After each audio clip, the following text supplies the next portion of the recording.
everybody? Prowl is back again. It's been a long time since we've done a Bedrock guide episode, and I want to get back into things now, and we're going to do that with exploring and going to and talking all about the Pale Garden biome. I don't think I've had maybe one video come out on the guide since the Pale Garden has been added to the game, so I think now would be a great time to cover it. And I need some of that precious, amazing looking pale oak wood because I've designed a build that's going to use it. It's going to look so good in an upcoming episode. So let's talk about where can you find Pale Garden biomes. Pale Garden biomes, they're a variant of the dark oak biomes. And the dark oak biome, we're in one right now, that's what we've been basing in, has two different variants already. There's just the regular dark oak, and then there's the dark oak plateau, where like the dark oak biome is like on a plateau. It's like higher up in the air. Now, I don't think this is plateau. I think it's just generating up the mountain a little bit. So we would not have had, I checked, we would not have had a Pale Garden biome here at our main base location.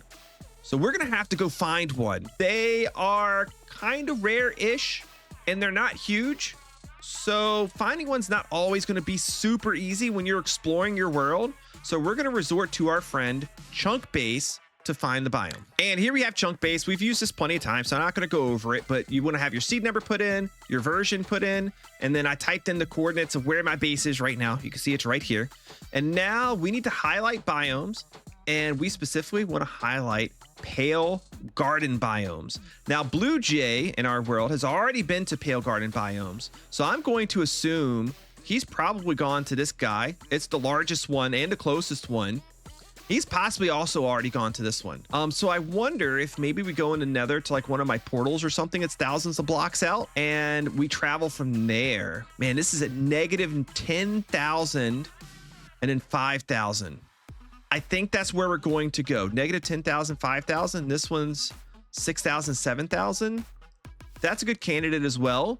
I'm gonna go take a look at my Nether portals in game really quick, see which one gets me the closest to one of these, and then that may be the route that we take, and we're gonna travel out there. All right, I was gonna say somewhere up here should be the Pale Garden biome.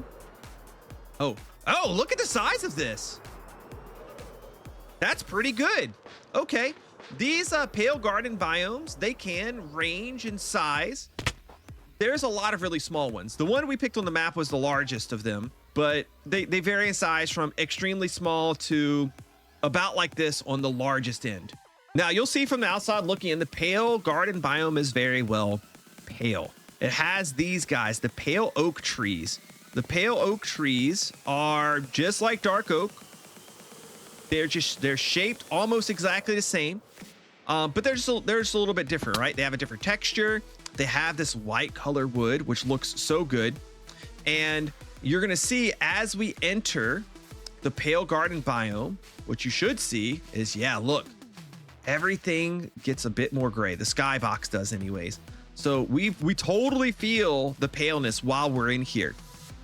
The Pale Garden biome, it consists of a few different new things that did not exist in Minecraft previously. This is not regular moss. You have pale moss carpets and pale moss. We're gonna take some of this because this would be nice to have. You have these pale vines, which I could snip with shears if I wanted to, but we're gonna be able to grow these pale oak trees later. So I'm not gonna worry about grabbing and taking these with us, but you have the hanging vines of the pale oak trees. And you have these guys, these spore blossoms, closed eye blossoms. Now they're closed during the day and they open up at nighttime. So they actually have two different states, the daytime state and the nighttime state. They open up at night and they have these like cool glowing eye like look to it. And these guys can be crafted into a dye. They get crafted into gray dye when they're in this state. And then they get crafted into, I don't even remember, orange dye, I think it is, when they're in their open state. These are the like different types of blocks and things that you can find in the Pale Garden biome. Now, we're gonna act, oh my God, why did that jump scare me so much? I even heard him first. Okay. Oh, now there's a baby zombie after me. Okay, this place is dangerous already. We haven't even done anything yet. Look, there's a witch. I don't even know what she's doing here. I think she's dead. Anyways, we're going to collect some pale oak logs, and more importantly, we're going to collect some pale oak saplings, because the saplings, just like dark oak, we can take 4 of them and grow our own pale oak trees and then farm them at our base and not have to come over 10,000 blocks away to get them. And then remember, if you use fortune of any type on leaves, you're going to be more likely to get the saplings from it. Fortune works on leaves. So we're going to fortune some of these guys. I hear a skeleton. He's going to shoot me. Hopefully he doesn't scare me like the last guy did. Here, we'll chop down another tree. Some more saplings fall on their own, and maybe we'll like get up here and we'll farm them. I could get out a hoe. A hoe does like break the leaf blocks a lot faster, but I'm too lazy to get out my ender chest to do that right now. Okay, we have 4 now, so we are good to go on that front. Now, there is another way to get these. You actually don't have to go to a pale garden biome to get them, although that's going to be the best way. You can occasionally find the saplings and the moss from a wandering trader. So you do have the ability to not go really far away and still get the stuff from here. Look, it's nighttime. These guys have opened. Now I can pick them up. Oh gosh. And here we go. This is why I needed to be here at night and show you the creaking. The creaking is the new mob that was added in with this update. And the thing about the creaking is, well, there's a few things about the creaking. A, when you're looking at him, he's a nice guy. He doesn't do anything to you. You can give him a smack and he doesn't hurt you or anything. But the second you look away, he comes after you. Oh, there he goes. Okay, now you can't kill the creaking. I can hit him all I want. He's not going to go anywhere or do anything. He's just going to stand there. But you see these particles that are emitting from him and going in a particular direction. They're moving to the Creaking Heart. The Creaking Heart is another new block added to the game that is your way of killing or getting rid of the creaking. Look, a wandering trader. What are you doing out here at night, bro? And your way of actually bringing a creaking with you if you have a silk touch axe, which we do. So we're going to want to try. Let's see where it is again. It is in this tree right here. We're going to try to get the Creaking Heart out of here. First, though, you see this. When we hit him, this stuff is appearing. This is called resin. It's a new material added to the game and can be crafted into a few different types of blocks, which we will cover. When you hit the creaking at nighttime, he sends his particles to the Creaking Heart. Resin gets created in an area around the Creaking Heart. This is the heart right here. We have deactivated the heart. We'll go over the activating and deactivating later as well. I'm gonna mine it up here with my silk touch pickaxe. The creaking, he's gone, he's dead now. And I now have my very own Creaking Heart. Now, there's a couple ways to get the Creaking Heart. One way is to do what I just did here. You find it in a naturally generated pale garden biome, and you mine it up with a silk touch tool. You can also craft the Creaking Heart with the resin. But we've gotten what we need from here. So this is a dangerous place, especially if you have several creaking around you. But once you have 4 saplings and a Creaking Heart, you don't need to stay here anymore. If you want to farm it out, you can sleep the night away, go back to daytime. The creaking do not appear in the daytime, so you do not have to worry about them. But we've gotten what we've come for. We're gonna go ahead and head back home and talk a little bit more about the cool stuff that we've gotten here from the biome. Okay, we're back home with all of our fun stuff. Now let's look at and talk about a few things with this. So again, the pale oak saplings, you grow them just like you do a dark oak tree. Put them in a square, bone meal them, bam, we have ourselves a pale oak tree. Now, when you grow your own pale oak trees, you cannot get Creaking Hearts in it. You don't. You get no Creaking Hearts from pale oak trees being grown. So don't look for them. They're not going to happen. Stop trying to make Creaking Hearts happen. It's not going to happen. When it comes to the pale oak moss, the pale moss, it works exactly the same as regular moss does. You bone meal it, it spreads, it gives you carpets, it gives you new moss. I'm assuming that these eye blossoms work in the same way as regular flowers, although I have not tested them. Knock a little hole here. Let's do another one like over here somewhere.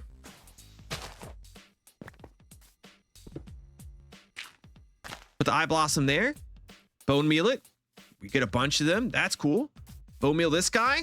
We get a bunch of open ones, and then they close up immediately. Okay, that's kind of what I thought would happen, but that's still pretty cool too. I like it. Now, one thing that I just found out and was informed about by my chat who's watching me record this live, I would have assumed that when you grow these, that you would get the vines, just like you get vines off of regular dark oak trees. Apparently you don't. So if I ever want the vines, which I don't know if I do, but if I do, I'm gonna have to go back to a pale garden biome to get them. And now it's raining and it's turning nighttime. So we're gonna sleep because nobody wants to do a video in rain and darkness. So oversight or bug, I'm not sure, but yeah, you don't get the vines. Next, saplings are pretty hard to come by with dark oak trees. I'm assuming pale oak trees are the same.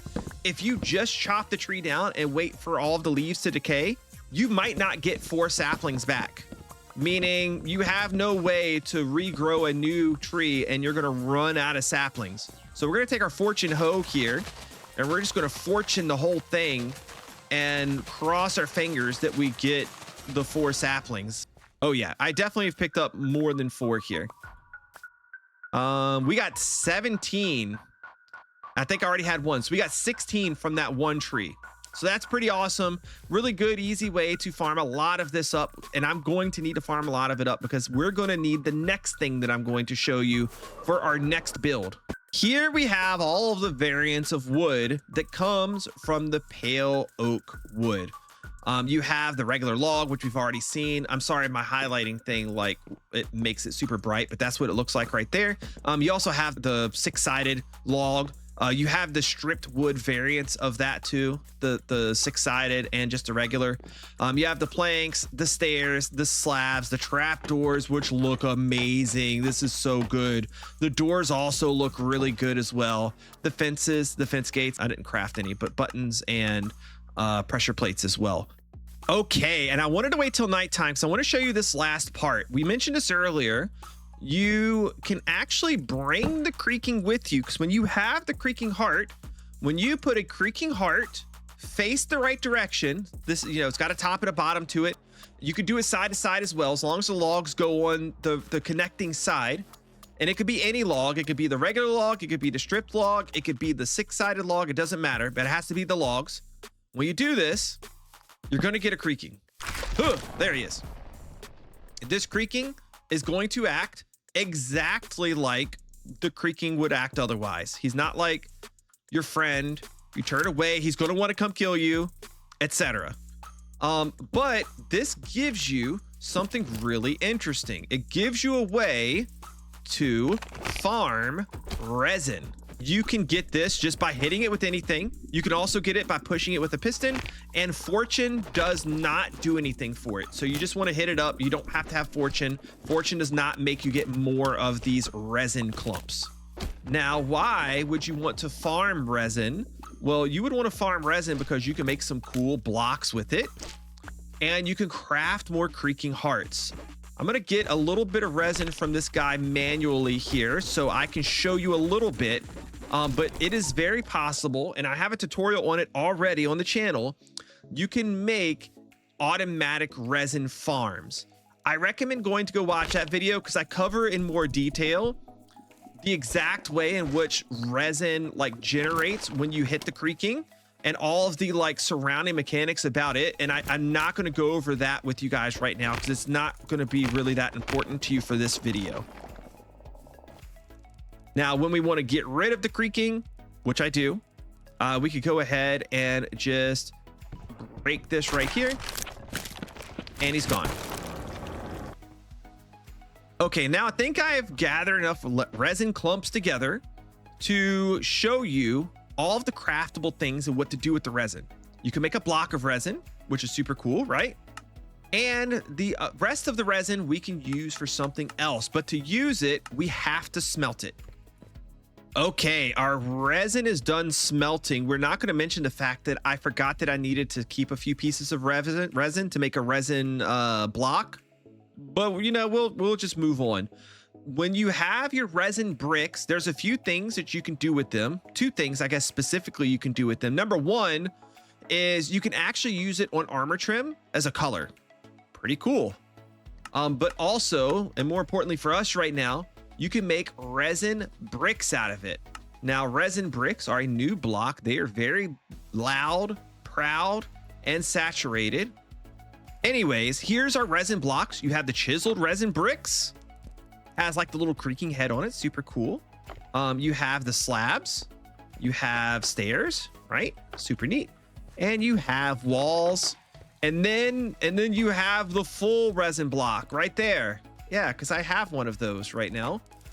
So those are all the different resin block variants. I don't know what I would possibly use these in when building, but I'm glad they're here in the game because more variety is better. And here I wanted to show you that when we have a block of resin, you can then craft yourself a creaking heart with a block of resin and 2 pale oak logs. Now, I've been asked if you can spawn the creaking in the nether and in the end. So let's figure that out. Not in the nether and the end, no. And as far as the pale garden biome goes, that's it. We've covered everything. Now, what does Proud need to do? He needs to farm a whole bunch of those pale oak trees because I need some for the next build, which you're going to want to see because we got a farm coming up and an amazing build that's going to go over top of it. You're not going to want to miss. I appreciate you guys watching the video today. Thank you so much. Click that like button if you enjoyed it. Subscribe to the channel, and I'll see you next time. Bye-bye.